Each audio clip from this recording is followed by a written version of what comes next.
Good evening to all of you. আজি আমি ADRE grade 3 আৰু গ্ৰেড 4 কাৰণে ইতিহাসৰ কেইখনমান গুৰুত্বপূৰ্ণ যুদ্ধৰ বিষয়ে আলোচনা কৰিম। সো ভাৰত ইতিহাসৰ মানে আমাৰ হিষ্ট্ৰী অফ ইণ্ডিয়া, ঠিক আছে, ইণ্ডিয়ান হিষ্ট্ৰী আমি কেইখনমান গুৰুত্বপূৰ্ণ যুদ্ধ, কোনখন যুদ্ধ কাৰ মাজত হৈছিলে, কেতিয়া হৈছিলে, কোনখন যুদ্ধৰ ফলাফল কি আহিলে, চুক্তি কেইখনমানৰ বিষয়ে আজি আমি এই ক্লাছটো আলোচনা কৰিম। আৰু মই ভাবো এই ক্লাছটো আপোনালোক সকলোৰে কাৰণে অতি গুৰুত্বপূৰ্ণ ক্লাছ হ'ব গৈ আছে, ঠিক আছে। আৰু কাৰণ যুদ্ধৰ বিষয়ে আমাৰ প্ৰশ্ন দুইটা এক্সামতে অহা দেখা যাব, ঠিক আছে। সো আমি ষ্টাৰ্ট কৰিছো আমাৰ আজিৰ ক্লাছটো। আৰু যিসকলে আমাৰ ক্লাছৰ PDF সমূহ পাব বিচাৰে তেওঁলোকে আমাৰ কি কৰিব, আমাৰ হোৱাটছআপ গ্ৰুপৰ লিংক মই ভিডিঅ'টো ডেছক্ৰিপশ্যনত দি দিম, তাত গৈ আপোনালোকে ডাউনলোড কৰি ল'লে আপোনালোকে সম্পূৰ্ণ তাতে PDF সমূহ পাব। যদি আৰু কোনোবাই 169 এটা পে কৰিব খোজে তেন্তে আপোনালোকে আমাৰ এপ্লিকেশ্যনটো ডাউনলোড কৰি গোটেই এডিআৰই কোৰ্সটো মাত্ৰ 169 আপোনালোকে বাই কৰি ল'ব, আপোনালোকৰ সকলোৰে কাৰণে সুবিধা হ'ব, ঠিক আছে। সো আজি ক্লাছটো আমাৰ কিহৰ ওপৰত হ'ব, ইণ্ডিয়ান হিষ্ট্ৰী ৱাৰ্ছ এণ্ড বেটেলছ, ঠিক আছে। সো ৱাৰ আৰু বেটেলৰ ৰিলেটেড হ'ব কি আজি আমাৰ ক্লাছটো, ঠিক আছে। ওকে, সো আজি আমাৰ প্ৰথম কোৱেশ্চনটো আমি লৈছো যে which battle marked the beginning of British colonial rule in India। কৈছে যে কোনখন যুদ্ধই ভাৰতত ব্ৰিটিছ ঔপনিৱেশিক শাসনৰ আৰম্ভণি কৰিছিলে। আমি সকলোৱে জানো যে ব্ৰিটিছসকল কেনেকৈ আহিছিলে। 1600 শতিকাত তেওঁলোকে এটা ট্ৰেড কোম্পানী গঠন কৰিছিলে ব্ৰিটিছ ইষ্ট ইণ্ডিয়া কোম্পানী নামেৰে। সেই কোম্পানীটো তোমাৰ শ্ল'লি এণ্ড গ্ৰেজুৱেলি ভাৰতত সোমাই লাহে লাহে তেওঁলোকে শাসন কৰিব ল'লে। দুই ধৰণে ব্ৰিটিছে ভাৰতত শাসন কৰিলে, ঠিক আছে। সো এই শাসন কাৰ্য কোনখন যুদ্ধৰ পৰা আৰম্ভ হ'ল। প্ৰথমতে ডাইৰেক্ট ব্ৰিটিছ আহিয়েতো শাসন কৰিব নোৱাৰিছিলে, ইয়াতো কোনোবা তেনেকুৱা শক্তি আছিলে যি আগৰ পৰা ইয়াত ৰুল কৰি আছিলে, ঠিক আছে। সো তেনেকুৱা কিবা এটা নহয় কিবা এটা যুদ্ধ হ'ব লাগিব, যিখন যুদ্ধৰ মূৰত ব্ৰিটিছৰ সাম্ৰাজ্যবাদৰ বিস্তাৰ ঘটিলে বা ব্ৰিটিছ ঔপনিৱেশিকৰ আৰম্ভ হ'ল। তাৰমানে ব্ৰিটিছৰ কলনিয়েল আৰম্ভ হ'ল ভাৰতত। তাৰ আগত তোমাৰ ব্ৰিটিছৰ কোনো ধৰণৰ পাৱাৰ নাছিলে, মাত্ৰ বিজনেছমেন হিচাপেহে ব্ৰিটিছ ভাৰতত আছিলে। সো এই প্ৰশ্নটো উত্তৰ হ'ব যে বেটেল অফ কি প্লাচি। বেটেল অফ প্লাচি মানে পলাশীৰ যুদ্ধ। পলাশীৰ যুদ্ধ কিয় হৈছিলে তাৰ আগৰ যদি আপোনালোকে জানিব খোজে তেতিয়া আমাৰ লিংক দিয়া আছে ডেছক্ৰিপশ্যনত, হিষ্ট্ৰী ফাউণ্ডেশ্যন কোৰ্স দিয়া আছে। সো মই এটা কথা খুব দৃঢ়ভাৱে বিশ্বাস কৰোঁ যে আপোনালোকে MCQ পঢ়িলে যিমান লাভ হয় ফাউণ্ডেশ্যন কৰিলে তাতকৈ 10 গুণ বেছি লাভ হয়। সো এইবিলাক কুৱেশ্যন MCQ যে মোৰ ফাউণ্ডেশ্যন ক্লাছত এভেইলেবল দি থোৱা আছে। সো এবাৰ আপুনি 50টা ভিডিঅ' ফাউণ্ডেশ্যন ক্লাছটো হিষ্ট্ৰী বাই মহন্ত ছাৰ বুলি চাৰ্চ কৰি চাই পেলাওক। ট্ৰাষ্ট মি যে আপুনি আপোনাৰ হিষ্ট্ৰী জীৱনত দুবাৰ পঢ়িব লগা কেতিয়াও নহয়। আৰু যদি মই মিছা কৈছোঁ আপুনি মোক কমেণ্টত ক'ব পাৰে, ঠিক আছে। সো এতিয়া হ'ল যে বেটেল অফ প্লাচি কেতিয়া হৈছিলে। বেটেল অফ প্লাচি 1757 চনত হৈছিলে। তোমাৰ ৰবাৰ্ট ক্লাইভ, ইষ্ট ইণ্ডিয়া কোম্পানীৰ ফালৰ পৰা ৰবাৰ্ট ক্লাইভ আছিলে, আৰু ভাৰতৰ তোমাৰ কোন আছিলে, চিৰাজ উদ্দৌলা আছিলে। ওকে, চিৰাজ উদ্দৌলা কৈছিলে তোমাৰ বেংগলৰ নৱাব আছিলে। এতিয়া কথা হ'ল যে কিয় হ'বলৈ পালে বেটেল অফ প্লাচি হ'বলৈ পোৱা কাৰণটো হ'ল যে তোমাৰ আগতে তুমি জানিব লাগিব যে black tragedy, black hole tragedy কি আছিলে। সো ব্লেক হোল ট্ৰেজেডি অন্তৰ মানে কি হ'ল, মানে ব্লেক হোল ট্ৰেজেডিত কি হৈছিলে, ব্ৰিটিছৰ বহুতখিনি চলজাল তোমাৰ কি কৰিছিলে, চিৰাজউদ্দৌলাই হত্যা কৰিছিলে। সো সেইখিনি এতিয়া মই নকওঁ, ক'বলৈ গ'লে বহুত দীঘলীয়া হৈ যাব, ঠিক আছে। সো আমি এতিয়া টু দা পইণ্ট কথা পাতিম, যিহেতু আমি MCQs আলোচনা কৰি আছো, ঠিক আছে। সো তাৰ ৰিভেঞ্জ ল'বৰ কাৰণে কি কৰিলে, ৰবাৰ্ট ক্লাইভ মানে ব্ৰিটিছ ইষ্ট ইণ্ডিয়া কোম্পানী হৈ পেলাই ৰবাৰ্ট ক্লাইভ আৰু তোমাৰ চিৰাজউদ্দৌলাৰ মাজত এখন ফাইট হৈছিলে, যিখন ফাইট তোমাৰ বেটেল অফ প্লাচি বুলি কোৱা হয়। তাৰমানে পলাশী নামৰ ঠাইত কি হৈছিলে, এই বেটেলখন হৈছিলে। কেতিয়া হৈছিলে, 1750 কিমান হ'ব, 1757, ঠিক আছে। সো 1757 কি হ'ল, বেটেল অফ প্লাচি হৈছিলে, ঠিক আছে। ওকে, সো এইটো তোমাৰ কোনখন নদী পাৰত বুলি ক'লে তোমাৰ ৰিভাৰ অফ হুগলি, ঠিক আছে। সো হুগলি ৰিভাৰ বেংক, ঠিক আছে। So bank of Hooghly river তাতে এইটো হোৱা দেখা গৈছিল, ঠিক আছে। সো এইটো আমাৰ হৈ গ'ল। তাৰপৰা যদি আমি অপশ্যন কেইটা আলোচনা কৰি পেলাওঁ একেলগে আমাৰ বহুত বেছি সুবিধা হৈ যাব। বেটেল অফ পানিপত কেতিয়া হৈছিলে। পানিপত বুলি ক'লে আমি জানো নে পানিপতৰ আমাৰ 3খন যুদ্ধ আছে। পানিপতৰ প্ৰথম যুদ্ধ হৈছিল তোমাৰ 21 এপ্ৰিল 1526 চনত কাৰ মাজত, বাবৰ আৰু ইব্ৰাহিম লোদীৰ মাজত। লোদী বংশৰ ৰজা আছিলে হয়নে, কোন, ইব্ৰাহিম লোদী আছিলে। এই ইব্ৰাহিম লোদীৰ লগত তোমাৰ কাৰ হৈছিলে, বাবৰৰ 21 এপ্ৰিল 1526 21 এপ্ৰিল 1526 কি হৈছিলে, ফাৰ্ষ্ট বেটেল অফ পানিপত হৈছিলে, ঠিক আছে। কাৰ মাজত ক'লো মই, বাবৰ ভাৰ্চেছ তোমাৰ কি হ'ব, ইব্ৰাহিম লোদী। বাবৰ ভাৰ্চেছ ইব্ৰাহিম লোদী নামত তোমাৰ কি হৈছিলে, ফাৰ্ষ্ট বেটেল অফ পানিপতখন হোৱা দেখা গৈছিলে, ঠিক আছে। ওকে, সো এইখন তাৰপৰা তোমাৰ ছেকেণ্ড বেটেল, তাৰমানে 2খন বেটেল হৈছিলে। সো এইটো আনচাৰ আমি গম পালো যে battle of Plassey. Okay, so Panipat চাই আছো আমি, পানিপতৰ এখন ফাৰ্ষ্ট ৱাৰ। পানিপতৰ ছেকেণ্ড ৱাৰ কেতিয়া হৈছিলে, কাৰোবাৰ আইডিয়া, কাৰোবাৰ মনত আছে নে, পানিপতৰ দ্বিতীয়খন যুদ্ধ কেতিয়া হৈছিলে। আৰু এই পানিপতৰ প্ৰথম যুদ্ধই তোমাৰ কি কৰিলে গম পোৱা নে, মোগলৰ শক্তি ভাৰতত ৰাইজ কৰি দিলে, মানে মোগল শক্তি বা মোগল প্ৰতিষ্ঠা হ'ল। কেতিয়াবা চলিলে মোগল ক'ব পাৰিবানে, 1526 পৰা 1858 লৈকে বা 1857 বুলি ক'ব পাৰা, ঠিক আছে। সো কি হ'ব তোমাৰ 1520 1526 পৰা 1857 লৈকে মোগলে শাসন কৰিলে ক'ত ভাৰতত মোগল ৰাজ্য স্থাপন হ'ল কেতিয়াৰ পৰা ফাৰ্ষ্ট বেটেল অফ পানিপতৰ পৰা এইখিনি হৈ গ'ল নিশ্চয় তোমাৰ সেকেন্ড বেটেল অফ পানিপত তোমাৰ সেকেন্ড বেটেল অফ পানিপত কেতিয়া হ'ল সেকেন্ড বেটেল অফ পানিপত কেতিয়া হ'ল তোমাৰ সেকেন্ড বেটেল অফ পানিপত হোৱা দেখা গ'ল 1556 5 নৱেম্বৰৰ পৰা 1556 5 নৱেম্বৰ তোমাৰ হেমুৰ লগত কি হ'ল তোমাৰ আকবৰৰ এখন ফাইট হৈছিল কেতিয়া গ'লো 1556 5 নৱেম্বৰ 1556 5 নৱেম্বৰ 1556 5 নৱেম্বৰ কাৰ মাজত হ'ল হেমু আৰু আকবৰ মানে সোলজাৰ্ছ অফ আকবৰ আছিল ঠিক আছে হেমু ভাৰ্সাছ সোলজাৰ্ছ অফ আকবৰ বা আকবৰ লিখিলো আবাৰ হৈ যাব ঠিক আছে এই দুজনৰ মাজত কি হ'ল তোমাৰ সেকেন্ড বেটেল অফ কি হোৱা দেখা গ'ল পানিপত হোৱা দেখা গ'ল কাৰবাৰ কিবা ডাউট আছে কিলেকে এখিলে কোনবা কিবা ডাউট পাইছে নেক্সট আহিলে পানিপতৰ তৃতীয় যুদ্ধ পানিপতৰ তৃতীয় যুদ্ধখনৰ বিষয়ে কোনোবাই কিবা ক'ব বিচাৰে নেকি পানিপতৰ তৃতীয় যুদ্ধ তোমাৰ 1761 14 জানুৱাৰী তাৰিখে হোৱা দেখা গৈছিলে যিখন তোমাৰ মাৰাঠাসকলৰ ঠিক আছে মানে এম্পায়াৰ অফ মাৰাঠা আৰু তোমাৰ কাৰ মাজত মোহাম্মদ শাহ আব্দালিৰ লগত ঠিক আছে সো কেতিয়া ক'লো মই 1761 ঠিক আছে থাৰ্ডখন কেতিয়া হ'ল 1761 থাৰ্ডখন 1761 14 জানুৱাৰী আমাৰ ডেটটো ইমান ইম্পৰ্টেন্ট নহয় কিন্তু ইয়েৰটো বহুত বেছি ইম্পৰ্টেন্ট ঠিক আছে সো কাৰ মাজত হ'ল তোমাৰ মাৰাঠাসকলৰ মাজত মাৰাঠাসকলৰ লগত আৰু কোন মাৰাঠা আৰু মোহাম্মদ শাহ আব্দালিৰ লগত মাৰাঠা এম্পায়াৰ ভাৰ্সাছ কোন হ'ব মোহাম্মদ শাহ আব্দালি মোহাম্মদ শাহ আব্দালি ঠিক আছে মোহাম্মদ শাহ আব্দালিৰ মাজত হোৱা দেখা গৈছিলে ঠিক আছে সো আমাৰ এইখন হৈ গ'ল তাৰপৰা battle of boxer battle of boxer কৈছিলে তো বিহাৰত হৈছিলে এই বেটেল অফ বক্সাৰ তোমাৰ কাৰ মাজত হৈছিলে 22 আৰু 23 অক্টোবৰ 1764 বেটেল অফ বক্সাৰ হৈছিলে আৰু ইয়াত তোমাৰ ব্ৰিটিছ ইষ্ট ইণ্ডিয়া কোম্পানীৰ ফালৰ পৰা হেক্টৰ মুনৰোৱে অংশগ্ৰহণ কৰিছিলে বা ফাইট কৰিছিলে কাৰ এগেইনষ্টত তোমাৰ মীৰ কাছিমৰ এগেইনষ্টত মীৰ কাছিম কৈছিলে বেংগলৰ নবাব আছিলে অকল তোমাৰ মীৰ কাছিমে নাছিলে মীৰ কাছিমে সহায় লৈছিলে তোমাৰ সুজাউদ্দৌলাৰ পৰা অৱধৰ নবাব হয়নে তাৰপৰা তোমাৰ শাহ আলম দ্বিতীয় কো আছিলে দিল্লী সালতান আছিলে ঠিক আছে সো এই তিনজনৰ লগত লগ লাগি পেলাই বক্সাৰ নামে ঠাই কি হ'ল তোমাৰ 22 আৰু 23 অক্টোবৰ 1764 বেটেল অফ বক্সাৰ হোৱা দেখা গৈছিলে 22 আৰু 23 অক্টোবৰ তোমাৰ 1764 বেটেল অফ বক্সাৰ ওকে এই বেটেল অফ বক্সাৰ তোমাৰ কাৰ মাজত হৈছিলে ক'লো তোমাৰ হেক্টৰ মুনৰো আছিলে ব্ৰিটিছ সাইডৰ পৰা আছিলে হেক্টৰ মুনৰো ব্ৰিটিছ সাইডৰ পৰা হেক্টৰ মুনৰো ভাৰ্সাছ তোমাৰ কোন আছিলে মীৰ কাছিম আছিলে এই মীৰ কাছিমৰ লগ হিচাপে দিছিলে কোনে মীৰ কাছিমক লগ দিছিলে তোমাৰ তোমাৰ সুজাউদ্দৌলা আৰু তোমাৰ কোন আছিলে তোমাৰ দিল্লী সুলতান কোন আছিলে শাহ আলম দ্বিতীয় ওকে শাহ আলম দ্বিতীয় এই তিনজন মিলি পেলাই তোমাৰ এই হেক্টৰ মুনৰো অৰ্থাৎ ব্ৰিটিছ ইষ্ট ইণ্ডিয়া কোম্পানীৰ বিৰুদ্ধে ফাইট কৰিব লগা হৈছিলে আৰু ইয়াত তোমাৰ কোন জয়ী হৈছিলে ব্ৰিটিছ ইষ্ট ইণ্ডিয়া কোম্পানী জিকিছিলে আৰু এই যুদ্ধখন শেষ কেতিয়া হ'ল আৰু এই যুদ্ধখন শেষ তোমাৰ কিহেৰে হ'ল চুক্তি হয় কিহে গম পোৱা নাই সো যুদ্ধ এখন যেতিয়া হয় যুদ্ধখনৰ শেষত কেতিয়াবা কিছুমান চুক্তিৰ এখন যুদ্ধ সম্পন্ন বা শেষ কৰা হয় ঠিক তেনেদৰে এইখন যুদ্ধ বেটেল অফ বক্সাৰ এখন চুক্তিৰ দ্বাৰা শেষ কৰা হৈছিলে সেই চুক্তিখনৰ নাম আছিল ট্ৰিটি অফ এলাহাবাদ আৰু এখন তোমাৰ 1765 হৈছিলে সো ট্ৰিটি অফ এলাহাবাদ কেতিয়া হৈছিলে আমি এইটোৰ পৰা আমি গম পাই গৈছো যে 1765 এখন ট্ৰিটি হৈছিলে সেই ট্ৰিটিখনৰ নাম আছিলে ট্ৰিটি অফ এলাহাবাদ এই এলাহাবাদ ট্ৰিটিখনৰ তোমাৰ কি আছিলে গম পোৱা নে এই এলাহাবাদ ট্ৰিটিখনত কোৱা হৈছিলে যে বেংগল বিহাৰ আৰু উৰিষ্যা এই তিনিটা দিৱানী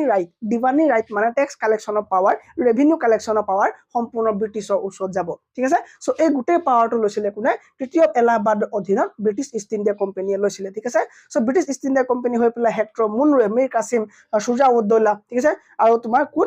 শাহ আলম দ্বিতীয় মাজত এখন যুদ্ধ যিখন যুদ্ধ তোমাৰ কি বুলি কয় বেটেল অফ বাক্সা বুলি কোৱা হয় বেটেল অফ তালিকাত কেতিয়া আছিল গম পোৱা নে বেটেল অফ তালিকতা হয় না ওকে বেটেল অফ তালিকতা কেতিয়া আছিল বুলি কল তোমাৰ বিজয়নগৰ এম্পায়াৰ ভাৰ্সাছ ডেকান সুলতানেট মানে হ'ল তোমাৰ সাউথৰ দক্ষিণ পাৰ্টৰ যিবোৰ সুলতানেট আছিলে মানে সুলতান আছিলে সেই সুলতানসকলৰ মাজত তোমাৰ বিজয়নগৰৰ মাজত এটা এম্পায়াৰ মাজত কি হৈছিল তোমাৰ যিখন যুদ্ধ হৈছিলে এখন তোমাৰ কি বুলি কয় তালিকতা বুলি কয় ঠিক আছে বেটেল অফ তালিকতা বুলি কয় আৰু এখন বেছি ইম্পৰ্টেন্ট নহয় কাৰণে মই বেছি এক্সপ্লেনেশ্যন নকৰো সো এই গোটেই কুৱেশ্যনটোৰ আনসাৰ কি হ'ল আমাৰ পলাশীৰ যুদ্ধ নেক্সট কুৱেশ্যন 6 নম্বৰ স্লাইড পাই গলো আমাৰ ইমান আগত কি আছিলে খালি আছিলে নেকি পাঁচ কি গলো ঠিকে আছে ওকে নেক্সট কোৱেশ্যন যে হালধি ঘাটিৰ যুদ্ধ কাৰ কাৰ মাজত সংঘটিত হৈছিল দ্য বেটেল অফ হালধি ঘাটি was photo between battle of হালধি ঘাটি তোমাৰ আকবৰ আৰু মহাৰাণা প্ৰতাপ নে বাবৰ আৰু ৰাণা সাংগা নে হুমায়ুন আৰু শ্বেৰশ্বাহ ছুৰী নে ঔৰংজেব আৰু শিৱাজীৰ মাজত হৈছিলে চ' মই আনচাৰটো এক্সপ্লেনেশ্যন কৰাৰ আগতে আপোনালোকে কৰিব পজ কৰি আনচাৰটো কমেণ্টত লিখি ল'ব তাৰ পৰা আপোনালোকে ভিডিঅ'টো আকৌ এবাৰ প্লে কৰি ল'ব ঠিক আছে চ' এতিয়া কথা হ'ল যে তোমাৰ এইখন কোনটো হ'ব এইটো কমেণ্টৰ কাৰণে মই 10 ছেকেণ্ড টাইম এটা দিছোঁ আপোনালোকে টাইমটো লওক লিখি পেলাই কমেণ্টটো লিখি লওক তাৰ পৰা আমি ষ্টাৰ্ট কৰিছোঁ ওকে টাইমছ আপ মই এতিয়া কৰিছোঁ চ' এই যুদ্ধখন তোমাৰ কি হ'ল মানসিং ঠিক আছে তাৰমানে আকবৰৰ তাৰমানে মহাৰাণা প্ৰতাপৰ লগত তোমাৰ আকবৰৰ যুদ্ধ এখন হোৱা দেখা গৈছিলে এখন তোমাৰ কি হয় হালধি ঘাটি যুদ্ধ বুলি কোৱা হয় ঠিক আছে চ' হালধি ঘাটি যুদ্ধ কাৰ কাৰ মাজত হৈছিলে আকবৰৰ মহাৰাণা প্ৰতাপৰ মাজত হৈছিলে এখন তোমাৰ 18 জুন 1576 হোৱা দেখা গৈছিলে এই মহাৰাণা প্ৰতাপ কৈ আছিলে মহাৰাণা প্ৰতাপ তোমাৰ মেৱাৰৰ ৰজা ঠিক আছে মেৱাৰৰ ৰজা ওকে চ' কিমান বুলি ক'লো মই চাওঁতো 1576 15 জুন 1576 টো ইম্পৰ্টেণ্ট হয় 1576 টো ইম্পৰ্টেণ্ট হয় ঠিক আছে ওকে এটা কথা হ'ল স্যাৰ বাবৰ আৰু ৰাণা সাংগাৰ মাজত ক'ৰবাত যুদ্ধ হৈছিলে নেকি ইয়েছ বাবৰ আৰু ৰাণা সাংগাৰ মাজতো যুদ্ধ এখন হোৱা দেখা গৈছিলে যিখন তোমাৰ বেটেল অফ খানোৱা বুলি কয় কি বুলি কয় বেটেল অফ খানোৱা এই যে আমি যে কৈছিলো যে পানী পিয়া খানা খায়া চান দেখা ঘাৰ গেয়া হয়নে সেইটো ট্ৰিক আছিলে আমি আৰু গোটেই ট্ৰিক মতে আমাৰ গোটেই হিষ্ট্ৰী ক্লাছত গোটেই যুদ্ধখিনি চিৰিজ দিয়া আছে এবাৰ চাই ল'ব আপুনি হিষ্ট্ৰী ক্লাছখিনি তেতিয়া আপোনাৰ আৰু কোনো ধৰণৰ ডাউটছ নাথাকে আৰু হিষ্ট্ৰীত ঠিক আছে চ' কি হ'ব তোমাৰ বেটেল অফ খানোৱা 16 মাৰ্চ 1527 16 মাৰ্চ 1527 16 মাৰ্কাৰটো বেয়া হৈছে অলপ 16 মাৰ্চ 1527 ঠিক আছে চ' কি হৈছিলে বেটেল অফ খানোৱা এই বেটেল অফ খানোৱা তোমাৰ কি হৈছিলে বি অপশ্যনৰ এইটো আনচাৰ কি হ'ব battle of Khanwa okay battle of Khanwa ঠিক আছে কাৰ কাৰ মাজত হৈছিলে তোমাৰ বাবু আৰু ৰাণা সাংগাৰ মাজত হৈছিলে ছাৰ চি অপশ্যনত যে আছে হুমায়ুন আৰু শ্বেৰশ্বাহ ছুৰীৰ মাজত কিবা যুদ্ধ হৈছিলে নে ইয়েছ হুমায়ুন আৰু শ্বেৰশ্বাহ ছুৰীৰ মাজতো এখন যুদ্ধ হৈছিলে তোমাৰ যিখন যুদ্ধ কোৱা তোমাৰ বেটেল অফ চৌচা শুনিছা নামটো battle of Chausa 26 June 1539 26 June 1539 okay 26 June 1539 26 June 1539 কি যুদ্ধ ছাৰ বেটেল অফ চৌচা কি হ'ব বেটেল অফ চৌচা এই বেটেল অফ চৌচা তোমাৰ কাৰ কাৰ মাজত হৈছিলে বুলি ক'লো মই চি অপশ্যন শুদ্ধ ঠিক আছে চ' চি অপশ্যন কি হুমায়ুন আৰু শ্বেৰশ্বাহ ছুৰীৰ মাজত হৈছিলে চ' এই গোটেই এণ্টায়াৰ কুৱেশ্যনটোৰ আনচাৰটো কি হ'ব বুলি ক'লে কি হ'ব আনচাৰটো মই দি থোৱা আছে হয়নে চ' আকবৰ এণ্ড মহাৰাণা প্ৰতাপ এই কুৱেশ্যনটো আনচাৰ ঠিক আছে কিন্তু বাইকেইটা মই এলাবৰেট কৰি দিছোঁ তোমালোকক চ' 26 জুন 1539 বেটেল অফ চৌচাত কাৰ কাৰ মাজত ফাইট হৈছিলে হুমায়ুন আৰু শ্বেৰশ্বাহ ছুৰী কেতিয়াবা আমাৰ বেটেলৰ ডেটটো নিদিবও পাৰে বেটেল কাৰ কাৰ মাজত ফাইট হৈছিলে নিদিবও পাৰে ডাইৰেক্ট দিব যে আমুক মানুহ দুজনৰ মাজত এই বেটেলখন ফাইট হৈছিলে তুমি ক'ব লাগে যে কোন দুজন তাৰমানে কোনখন বেটেল তেওঁলোকে ফট কৰিছিলে তেওঁলোকে মানে কোনখন বেটেল দে ফট ওকে ঠিক আছে স্যাৰ এইটো হৈ গ'ল ডি অপশ্যন ঔৰংজেব এণ্ড শিৱজী ঔৰংজেব আৰু শিৱাজীৰ মাজত ফাইট ইয়েছ হৈছিলে তোমাৰ বেটেল অফ পুৰন্দৰ ঠিক আছে চ' বেটেল অফ পুৰন্দৰ কেতিয়া 1665 বেটেল অফ পুৰন্দৰ হৈছিলে তাত তোমাৰ কোনে কোনে ফাইট কৰিছিলে ঔৰংজেব যেন শিৱাজীয়ে ফাইট কৰিছিলে হয় না শিৱাজী কি হ'ব battle of Purandar D option battle of Purandar এইবোৰ লিখি যাবা কপিত লিখি যাবা লিখি গৈ পেলাই তুমি ডেইলি শুৱাৰ আগত এবাৰ ৰিভিজন কৰিবা আৰু ৰিভিজন ইজ পাৱাৰ যদি ৰিভিজন নকৰা তুমি হাজাৰ বুজি পোৱা হাজাৰ ভিডিঅ' চোৱা হাজাৰ MCQs ক্লাছ কৰা তুমি একো কাম নহয় তুমি বুজি নাপালে বা তুমি ৰিভিজন নকৰিলে তুমি কৰিব নোৱাৰা ঠিক আছে next question who led the Marathas in the third battle of Panipat কৈছে যে থাৰ্ড বেটেল অফ পানিপটত তোমাৰ কোনে মাৰাঠাসকলক লিড কৰিছিলে চ' মাৰাঠাসকলক সেই সময়ত লিড কৰা মানুহজন কি হ'ব তোমাৰ বাজিৰাও ঠিক আছে কি হ'ব বালাজী বাজিৰাও ঠিক আছে এই বালাজী বাজিৰাও যদিও তেওঁ লিড কৰিছিলে কিন্তু তেওঁৰ কাজিনহে আছিলে তেওঁ কাজিনে এখন গোটেই যুদ্ধখন চলাইছিলে তোমাৰ কি হ'ব এই কাজিনে যুদ্ধখন চলাইছে তেওঁৰ নাম কি সদাশিৱ ৰাও ভাও ঠিক আছে চ' সদাশিৱ ৰাও ভাওহে তোমাৰ একচুৱেলি কি আছিলে ফট কৰিছিলে মানে তেওঁলোকৰ হৈ পেলাই মাৰাঠাসকলৰ হৈ পেলাই ফট কৰা মানুহজন কৰিছিলে একচুৱেলি সদাশিৱ ৰাও ভাও কিন্তু গোটেই লিড কৰা মানুহ কোনোবা বালাজী বাজিৰাও ঠিক আছে Balaji Bajirao next question The first Anglo-Mysore War ended with the treaty of মই কৈছো নে প্ৰতিখন যুদ্ধ বা মেক্সিমাম যুদ্ধ এখন চুক্তিৰ দ্বাৰা এখন সন্ধিৰ দ্বাৰা শেষ হোৱা দেখা যায় চ' সন্ধিত কোৱা হয় যে তুমি হাৰিলা তুমি এইটো কৰিব লাগিব তুমি মোক এইটো দিব লাগিব তেতিয়া তোমাৰ লগত মই সম্পৰ্ক ভালে ৰাখিব বা নহ'লে তুমি হাৰিলা যদিও তোমাক মই ৰাজ্য ঘূৰাই দিছো কিন্তু তুমি তাৰ বদলি মোক এইটো দিব লাগিব হয়নে চ' এই ধৰণৰ সন্ধি কিছুমান হয় আৰু এই সন্ধিবিলাকে এখন যুদ্ধ শেষ কৰে চ' যুদ্ধখনৰ নাম আৰু সন্ধিখনৰ নাম বেলেগ বেলেগ হোৱা দেখা যায় চ' এইটো কুৱেশ্যন কৈছে যে Anglo Mysore war Anglo Mysore ঠিক আছে চ' এই এংলো ৱৰ্ডটো তোমাৰ ব্ৰিটিছ বুজাইছে আৰু মাইচুৰ মানে সেই জেগাডোখৰ ঠিক আছে চ' মাইচুৰ এম্পায়াৰ আৰু মানে ব্ৰিটিছৰ মাজত যে যুদ্ধ হৈছিলে ফাৰ্ষ্ট যুদ্ধ হৈছিলে সেই যুদ্ধখন কোনখন চুক্তিৰ দ্বাৰা শেষ হৈছিলে চ' 4খন চুক্তিৰ কথা আছে চ' কোনখন চুক্তি শুদ্ধ হয় মোক কমেণ্টত দিব লাগে মই 10 ছেকেণ্ড সময় দিছোঁ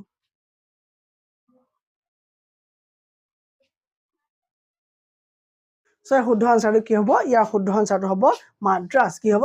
treaty of Madras okay so' treaty of Madras কি হৈছিলে কাৰণ বেটেল যিখন প্ৰথম বেটেল হৈছিলে প্ৰথম বেটেল কেতিয়া হৈছিলে তোমাৰ 1767 পৰা 1769 ঠিক আছে 1767 পৰা 1769 ভিতৰত কি হৈছিলে ফাৰ্ষ্ট বেটেলখন হৈছিলে Anglo Mysore first battle Anglo Mysore first battle ঠিক আছে এই এংলো মাইচৰ ফাৰ্ষ্ট বেটেলখন তোমাৰ কি হ'ল শান্তি তাৰমানে যিখন সন্ধি হৈছিলে এই যুদ্ধখন অন্ত পৰিবৰ কাৰণে যিখন সন্ধি হৈছিলে সেইখনক কোৱা তোমাৰ ট্ৰিটি অফ মাদ্ৰাছ বুলি কয় কি বুলি কোৱা ট্ৰিটি অফ মাদ্ৰাছ এই ট্ৰিটি অফ মাদ্ৰাছ কৰি পেলাই এই চুক্তিখন কৰি পেলাই কি হৈছিলে এই যুদ্ধখন শেষ কৰা হৈছিল ঠিক আছে আৰু এই চুক্তিখন কৰিছিলে কোনে তোমাৰ ব্ৰিটিছ ইষ্ট ইণ্ডিয়া কোম্পানী আছিলে আৰু কিংডম অফ মাইচুৰ আছিল ঠিক আছে আৰু তাত কি হ'ল তোমাৰ এই চুক্তিখন কৰা হ'ল কি হ'ল British East India company versus কোন আছিলে কিংডম অফ মাইচুৰ তাৰমানে মাইচুৰৰ এম্পায়াৰ ঠিক আছে মাইচুৰৰ এম্পায়াৰ এই দুটা পাৰ্টিৰ মাজতে এখন চুক্তি হ'ল আৰু চুক্তিখন শেষ হোৱাৰ পাছতে কি হ'ল ট্ৰিটি অফ মাইচুৰ কৰাৰ পাছতে কি হ'ল তোমাৰ ফাৰ্ষ্ট যুদ্ধখন সমাপ্ত ঘটিছিলে চ' এতিয়া কথা হ'ল যে ছাৰ কেতিয়াবা আহিব পাৰে যে ট্ৰিটি অফ চালবাই কি বুলি ক'লে আমাৰ প্ৰশ্ন কি হ'ব আৰু এইটো কুৱেশ্যনৰ আনচাৰটো মই চিনটো দি লৈছোঁ নহ'লে খেলি মেলি হ'ব তোমালোকৰ ঠিক আছে চ' ট্ৰিটি অফ চালবাই কেতিয়া হৈছিলে এই ট্ৰিটি অফ চালবাই তোমাৰ কি বুজায় ট্ৰিটি অফ চালবাই তোমাৰ কি হয় তোমাৰ ফাৰ্ষ্ট এংলো মাৰাঠা ৱাৰ এইখন আছিলে Mysuru war Maratha war first Anglo মানে চোৱা ব্ৰিটিছে সকলো জাতি সকলো কিংডম ঠিক আছে সকলো এম্পায়াৰ লগতে ফাইট কৰিলে চ' প্ৰতিখনৰ নাম আছে চ' এতিয়া আমি যিখন চালো এখন মাইচুৰ আৰু এতিয়া যিখন চাইছো যিখন তোমাৰ চালবাই হ'ল চালবাই কাৰ লগত হ'ল এংলো মাৰাঠা সকলৰ মাজত হোৱা প্ৰথমখন যুদ্ধৰ শেষ ঠিক আছে 17 মে 1782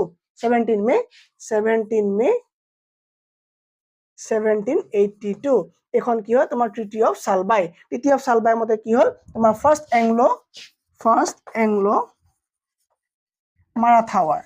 মাৰাঠাসকলৰ মাজত যে যুদ্ধ হৈছিলে তেওঁলোকৰ এই এংলো মাৰাঠা ৱাৰৰ কি হ'ল তোমাৰ চুক্তিখন কি নাম ট্ৰিটি অফ চালবাই কৰি পেলাই এই যুদ্ধখন সমাপ্তি ঘটোৱা হৈছিলে ঠিক আছে আৰু সেই সময়ত পেছোৱা কোন আছিলে মাৰাঠাসকলৰ পেছোৱা বুলি কয় পেছোৱা মানে ৰজা বুলি ক'ব পাৰা তুমি ঠিক আছে চ' মাৰাঠাসকলৰ পেছোৱা সেই সময়ত আছিলে মাধৱৰাও দ্বিতীয় কোন আছিলে মাধৱৰাও দ্বিতীয় সেই সময়ত কোন আছিলে মাধৱৰাও দ্বিতীয়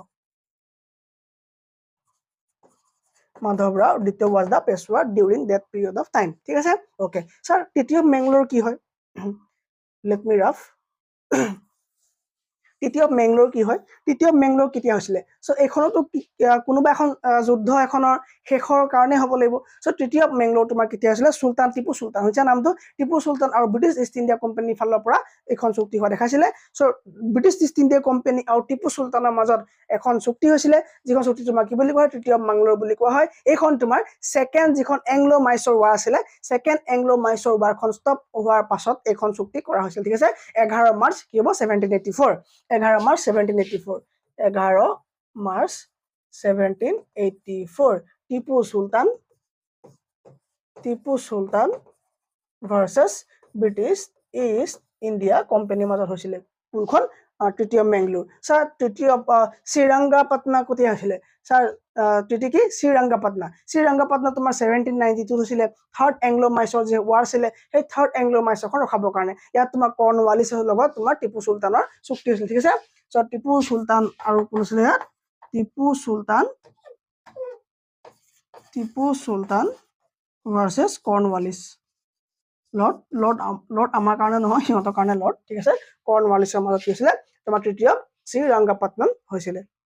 next question sir revolt of 1857 was also known as তলৰ কোনটো ৰিভল্ট অফ 1857 বুলিও ক'ব পাৰি ঠিক আছে 1857 চনৰ বিদ্ৰোহক কি নামেৰেও জনা গৈছিলে চিপাহী বিদ্ৰোহ হয় The first battle of war of Indian independence Bharat স্বাধীনতাৰ প্ৰথম যুদ্ধ হয় আকৌ কেলে নহয় ইণ্ডিয়ান ৰেবিলিয়ন অফ 1857 হয় তাৰমানে ওপৰৰ উটেগিতা হয় তাৰমানে ওপৰৰ গোটেইকেইটা হয় option D is the correct answer ঠিক আছে সো চিপাহী বিদ্ৰোহ কেতিয়া হৈছিলে 1857 কিয় হ'ব লগা হৈছিলে কাৰণ তোমাৰ বহুতখিনি তাত কাৰণ আছে মেজৰ কাৰণ বহুতখিনি আছে মই আগৰ ভিডিঅ আলোচনা কৰিছো তোমালোকে তাত চাই ল'বা কিন্তু তাৎক্ষণিক কাৰণটো আছিলে ইমিডিয়েট কজ আছিলে ইন্ট্ৰডাকশ্যন অফ এনফিল্ড ৰাইফল এই ইন্ট্ৰডাকশ্যন অফ এনফিল্ড ৰাইফলত কোৱা হৈছিলে যে এটা ৰিউমাৰ ওলোৱা হৈছিলে যে গৰুৰ গাহৰি চৰ্বি দি পেলাই বন্দুকৰ গুলিত ভৰাই থোৱা হয় এটা লুব্ৰিকেণ্ট কৰিবৰ কাৰণে সো সেইটো এটা ডাঙৰ ৰিউমাৰ হৈছিলে মংগল Pandey was the first martyr of that particular revolt okay so revolt আৰু war মাজত কি ডিফাৰেন্স আছে মই আগৰ ক্লাছত সেইবোৰ ডিসকাস কৰি ৰাখিছো তোমালোকে চাই ল'বা next which Mughal emperor was defeated in the battle of Karnal তলৰ কোনজন মুঘল এম্পায়াৰ হাৰ মানিব লগা হৈছিল বা হাৰিছিল হয়নে এই কোৱেশ্চনটো আনসাৰ কি মোহাম্মদ শাহ কি আনসাৰ মোহাম্মদ শাহ এজন কি হৈছিল হাৰিছিল কাৰ লগত হাৰিছিল মোহাম্মদ শাহ কব মানে কাৰ লগত মোহাম্মদ শাহ হাৰিছিল আৰু মোহাম্মদ শাহ কো আছিল মুঘল আছিল হয়নে 5 সেকেন্ড আনসাৰ দিব কাৰণে টাইম দিছো যিসকলে মই ফাউন্ডেশন ক্লাস কৰিছে তেওঁলোকৰ কাৰণে এই কোৱেশ্চন কিটা দিবলৈ কোনো টান হোৱা নাই হয়নে সো মোহাম্মদ শাহৰ লগত তাৰ ফাইট হৈছিলে তোমাৰ নাদিৰ শাহ আহিছিলে কিমান চনত 1739 কোন আছিল ভাৰতলৈ নাদিৰ শাহ আহিছিলে আৰু নাদিৰ শাহৰ লগত এখন বেটেল হৈছিলে কাৰ মোহাম্মদ শাহ আৰু এই মোহাম্মদ শাহৰ লগত কাৰ নাদিৰ শাহৰ লগত আৰু ইয়াত তোমাৰ মুঘল সম্পূৰ্ণ পৰাজয় বৰণ কৰিছিল আৰু নাদিৰ শাহ কৈছিল পাৰ্চিয়ান ৰুলাৰ নাদিৰ শাহ জয়লাভ হৈছিল ঠিক আছে সো মোহাম্মদ শাহ হাৰিছিলে কাৰ হাতত পাৰ্চিয়ান ৰুলাৰ নাদিৰ শাহৰ ওচৰত হয়নে নাদিৰ শাহৰ ওচৰত কি হৈছিলে হাৰিছিলে কোন হাৰিছিলে মোহাম্মদ শাহ হাৰিছিলে ঠিক আছে okay The Battle of Wandivash was fought between Wandivash যুদ্ধ কাৰ মাজত হৈছিলে Wandivash যুদ্ধ হৈছে নামটো কাৰ মাজত হৈছিলে Wandivash যুদ্ধ কোৱা ব্ৰিটিছ আৰু ফ্ৰান্সৰ মাজত হৈছিলে কেতিয়া 1760 ঠিক আছে 1760 তোমাৰ ব্ৰিটিছ আৰু ফ্ৰেঞ্চৰ মাজত হৈছিলে Battle of Wandivash 1760 option A আমি ডিসকাস কৰিছো আৰু এটা শুদ্ধ আনসাৰ হয় ঠিক আছে সো 1760 ব্ৰিটিছ আৰু ফ্ৰেঞ্চৰ মাজত এখন যুদ্ধ হৈছিলে আৰু এই যুদ্ধখন তোমাৰ এটা বেলেগ এখন যুদ্ধ পাৰ্ট আছিলে সো এখন তোমাৰ কাম আছে ব্ৰিটিছ ইষ্ট ইণ্ডিয়া কোম্পানী আৰু ফ্ৰেঞ্চ ইষ্ট ইণ্ডিয়া কোম্পানীৰ মাজত এখন বেটেল আছিলে আৰু ইয়াত ব্ৰিটিছ জিকিছিলে আৰু ব্ৰিটিছ জিকি পেলাই এটো প্ৰমাণ কৰিলে যে the victory of British mark the ending of the French colonial কি হ'ব তোমাৰ এম্বিশন ইন ইন্ডিয়া ঠিক আছে সো ফ্ৰেঞ্চে যে ভাৰতত যে কলোনি পাতিম বুলি হৈছিলে সেই এম্বিশনটো সেই সপোনটো চুৰমাৰ কৰি দিলে যেতিয়া তোমাৰ ব্ৰিটিছৰ ভিক্টৰি হৈছিলে সো ব্ৰিটিছে সকলোৰে লগতে ফাইট কৰিছে কাৰ লগত নাই কৰা ভাৰতলৈ ব্ৰিটিছ আহিছিলে পৰ্তুগীজ আহিছিলে ডাচ আহিছিলে হয়নে ইংলেণ্ড আহিছিলে ওকে গোটেইখিনি মানুহ আহিছে ওকে সো গোটেইখিনিকে হৰুৱালে কোনে ব্ৰিটিছে হৰুৱাই পেলাই নিজে ৰুল কৰিলে ভাৰতত সো 1760 কি হ'ল তোমাৰ বেটেল অফ বান্দিবাজ কৰি পেলাই কোন জিকিলা ব্ৰিটিছ জিকিলে কাৰ এগেইনষ্টত ফ্ৰান্সৰ এগেইনষ্টত জিকিলে ঠিক আছে এতিয়া ক'ব লাগে মোক যে ব্ৰিটিছ আৰু ডাচ্ছৰ মাজত কি যুদ্ধ হৈছিলে ব্ৰিটিছ আৰু ডাচ্ছৰ মাজত হোৱা যুদ্ধখনৰ নাম কি ওকে ইয়াৰ আনসাৰ কি হ'ব তোমাৰ বেটেল অফ কি হ'ব battle of Bedara okay battle of Bedara option B battle of বেদাৰা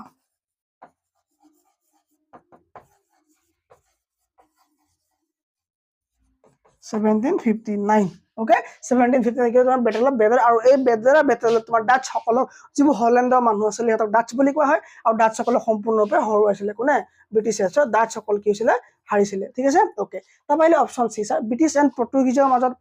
মাজত যুদ্ধখন নাম কি ব্ৰিটিছ আৰু পৰ্তুগীজৰ মাজত যুদ্ধখন নাম কি কমেন্ট কৰিবানে কোনোবাই এটো আনসাৰ মোক কমেন্ট কৰা যে ব্ৰিটিছ আৰু পৰ্তুগীজৰ মাজত কি হৈছিলে আৰু ব্ৰিটিছ আৰু মাৰাঠা সকলৰ মাজত হোৱা যুদ্ধখনৰ নাম কি এটা মোক কমেন্ট কৰিব লাগিব ঠিক আছে মই নকওঁ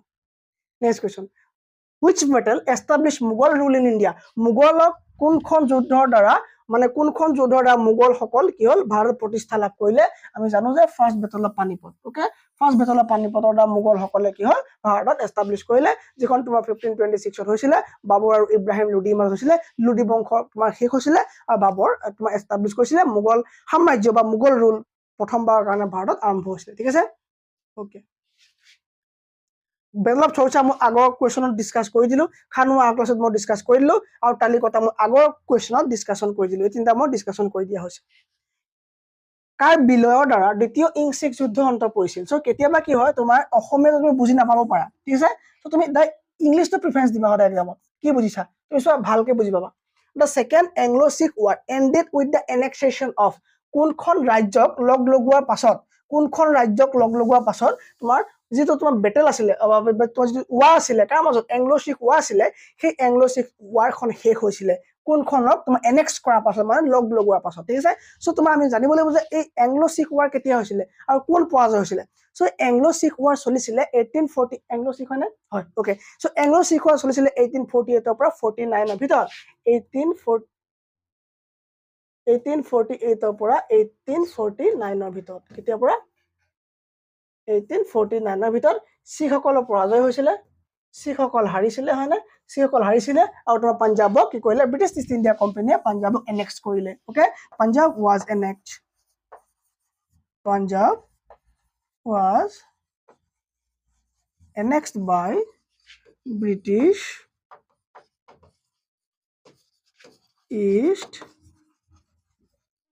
India Company ঠিক আছে সো ব্ৰিটিছ ইষ্ট ইণ্ডিয়া কোম্পানীৰ দ্বাৰা পাঞ্জাবক কি কৰা হ'ল লগ লগাই লোৱা হ'ল কাৰ লগত ব্ৰিটিছৰ লগত লগ লগাই লোৱা হ'ল ঠিক আছে ওকে নেক্সট কোৱেশ্চনটো কৈ দিছো লাষ্ট কোৱেশ্চন এটো হ'ব হু was the British commander at the Battle of Plassey British commander কোন আছিল মই কৈছিলো যে ৰবাৰ্ট ক্লাইভ আছিল কোন আছিল ৰবাৰ্ট ক্লাইভ হয় ওকে সো পলাশী যুদ্ধত ৰবাৰ্ট ক্লাইভ আছিল তোমাৰ এই